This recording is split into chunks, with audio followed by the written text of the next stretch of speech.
नमस्कार, चार का चक्रव्यूह देख रहे हैं आप और मैं हूं आपके साथ आशीष पांडे।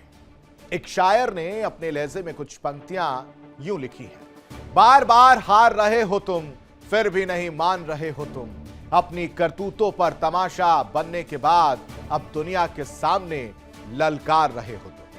ये पंक्तियां किसी और के लिए नहीं बल्कि उसी अमेरिका नेता के लिए हैं जो दुनिया के लिए सो कॉल्ड शांति के दूत कहे जाते हैं। दरअसल बिना लाग लपेट का मुद्दा यह है कि ईरान से मिल रही हार के बाद अब ट्रंप क्यूबा पर प्रहार करने चले हैं, यानी उनका अगला टारगेट क्यूबा है।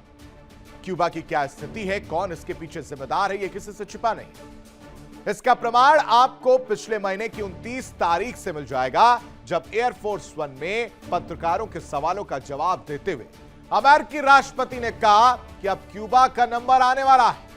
अगला नंबर क्यूबा का है। वो पूरी तरह बर्बाद हो चुका है। यह एक नाकाम देश है और इसका नंबर अगला है। बहुत कम समय में यह नाकाम हो जाएगा और हम वहां के लोगों की मदद के लिए वहां मौजूद होंगे, यानी मदद करने की बात कही जा रही है। उन्हें इस बात पर भी जोर दिया, मुझे कोई फर्क नहीं पड़ता कि दूसरे देश क्यूबा को मदद भेज रहे हैं या नहीं, लेकिन बर्बाद हो रहे इस देश की मदद के लिए अमेरिका हमेशा साथ रहेगा। माने अंतरराष्ट्रीय मीडिया में ट्रंप ने यह साफ कर दिया है, क्यूबा में मदद करने जा रहे हैं। मदद के नाम पर क्या करने जा रहे हैं और मदद की तस्वीर क्यों आई, कौन जिम्मेदार है, यह आपको पता है। लेकिन पूरी दुनिया जानती है कि जब जब यह नेता किसी देश को आबाद करने की बात करता है तो उस दिन से उस देश के लिए बर्बादी का काउंटडाउन शुरू हो जाता है। असल में जब आप अमेरिका के इतिहास पर नजर डालेंगे तो आपको समझ में आएगा कि यूएसए की नीति शुरू से ही विस्तारवादी सोच की रही है। दरअसल 2 दिसंबर 1823 को अमेरिका के 5वें राष्ट्रपति यानी जेम्स मॉनरो ने अपने संदेश में मॉनरो डॉक्ट्रिन का जिक्र किया था। इस दौरान उन्होंने यूरोपीय देशों को चेतावनी देते हुए कहा था कि अमेरिका दोनों महाद्वीपों यानी उत्तर और दक्षिण अमेरिका में यूरोपीय शक्तियां अब नए उपनिवेश यानी कॉलोनीज नहीं बना सकती। अगर कोई यूरोपीय देश लैटिन अमेरिका के किसी स्वतंत्र देश पर हमला करता है या उसे नियंत्रित करने की कोशिश करता है तो अमेरिका इसे अपने खिलाफ सीधा सीधा खतरा मानेगा। अब इसी मॉनरो डॉक्ट्रिन को ट्रंप ने नए सिरे से परिभाषित कर दिया। इसका नया नाम डॉन रो डॉक्ट्रिन दिया है। डॉन रो डॉक्ट्रिन के तहत ट्रंप का कहना है कि अमेरिकी कार्रवाई पर अब सवाल नहीं उठा सकते, यानी सीधे तौर पर ट्रंप अपने इस नए मॉड्यूल से दुनिया के हर उस देश पर कब्जा करना चाहते हैं जो उनको आर्थिक, राजनीतिक और कूटनीतिक रूप से लाभ पहुंचाए। इसके लिए भले ही उन्हें किसी अंतर्राष्ट्रीय कानून का ही उल्लंघन क्यों ना करना पड़े। सबसे ताजा उदाहरण देख लीजिए, वेनेजुला यानी निकोलस मादुरो की सरकार के खिलाफ सैन्य ऑपरेशन से मिल जाएगा। जब मादुरो को पकड़ने के बाद ट्रंप ने इसे डॉन रो डॉक्ट्रिन का पहला बड़ा उदाहरण माना। इसके अलावा पनामा कैनाल पर अमेरिकी नियंत्रण बढ़ाने या वापस लेने की कोशिश, ग्रीनलैंड को खरीदने या कंट्रोल करने की बात, कनाडा को अमेरिका में शामिल करने जैसी चर्चाएं और अब क्यूबा पर सीधे प्रहार की बात, क्यूबा पर अमेरिका के इंटरेस्ट की बात। क्यों? क्योंकि क्यूबा अमेरिका के फ्लोरिडा से करीब 145 किलोमीटर दूर है। हालांकि इतनी कम दूरी के बावजूद दोनों देशों के बीच लंबे समय से राजनीतिक तनाव रहा है। इस देश के लिए सबसे दुख की बात यह है कि यह गंभीर मानवीय आर्थिक संकट से गुजर रहा है, जो दशकों में सबसे बदतर माना जा रहा है। यहां बिजली का भारी संकट है, यहां खाने के लिए खाना नहीं, पैसे नहीं, अस्पताल नहीं। 1 करोड़ से अधिक आबादी वाले इस देश में कई बार ब्लैकआउट हो चुका है। अस्पतालों का बुरा हाल है और इन सब के पीछे जिम्मेदार अमेरिका है, सैंक्शन से। यानी सीधे तौर पर देखें तो इस देश को मदद की जरूरत है, लेकिन ट्रंप अपनी रणनीति के तहत इसे मदद देने के लिए तैयार तो है। उनकी मानवीय सहायता कब आफत बन जाए कोई नहीं जानता। और क्यों करना चाहते मदद? एक तरफ ईरान से उलझे हुए हैं, दूसरी तरफ क्यूबा रट रहे हैं। इसके पीछे की रणनीति समझिए। इसके पीछे की रणनीति है कि क्यूबा के जरिए वो ईरान से एग्जिट कर जाए।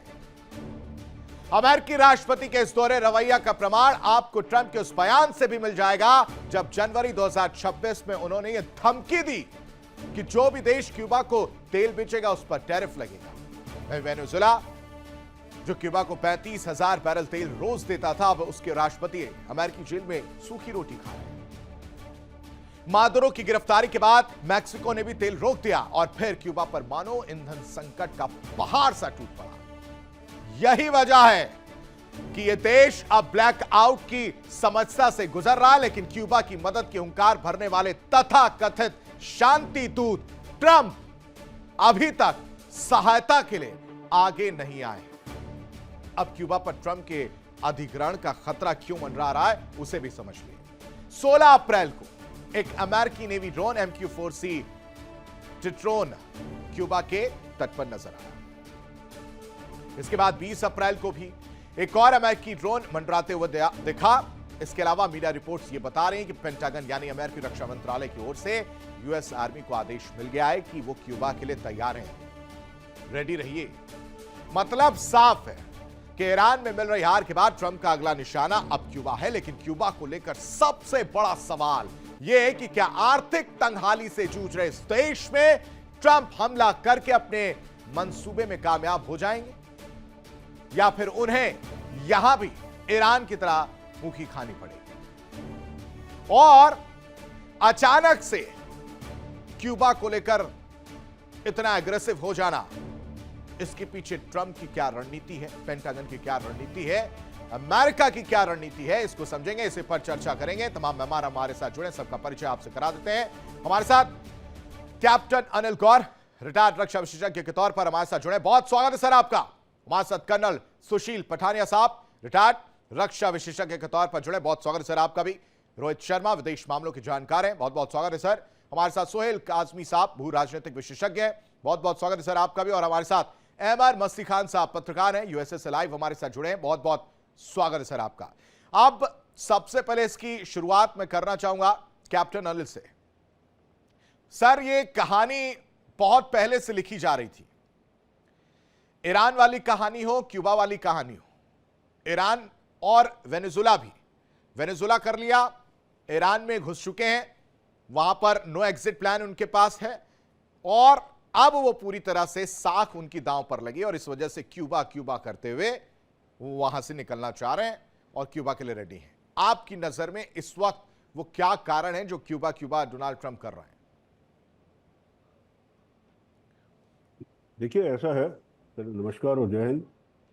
बात यह है कि ये जो अमेरिका आज जो कर रहा है, इसका थोड़ा सा आपको समझना पड़ेगा कि जो प्रत्यक्ष में दिखता है एक्चुअली वो नहीं है। जो अप्रत्यक्ष है, जिसको कहते हैं बिहाइंड द सीन्स, जो है वो क्या है।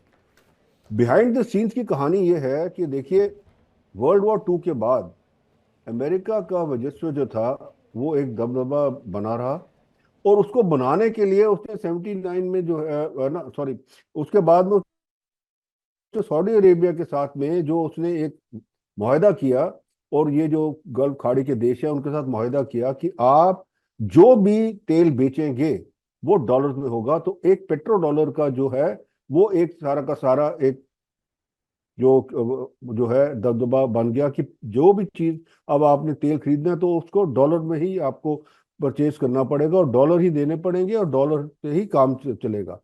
इससे क्या हुआ है कि 79 में अमेरिका ने क्या किया, क्योंकि देखिए ऐसा है, हर करेंसी जो दुनिया की करेंसी है उसका जो उसकी वैल्यू है वो उसके गोल्ड रिजर्व्स के साथ होती है।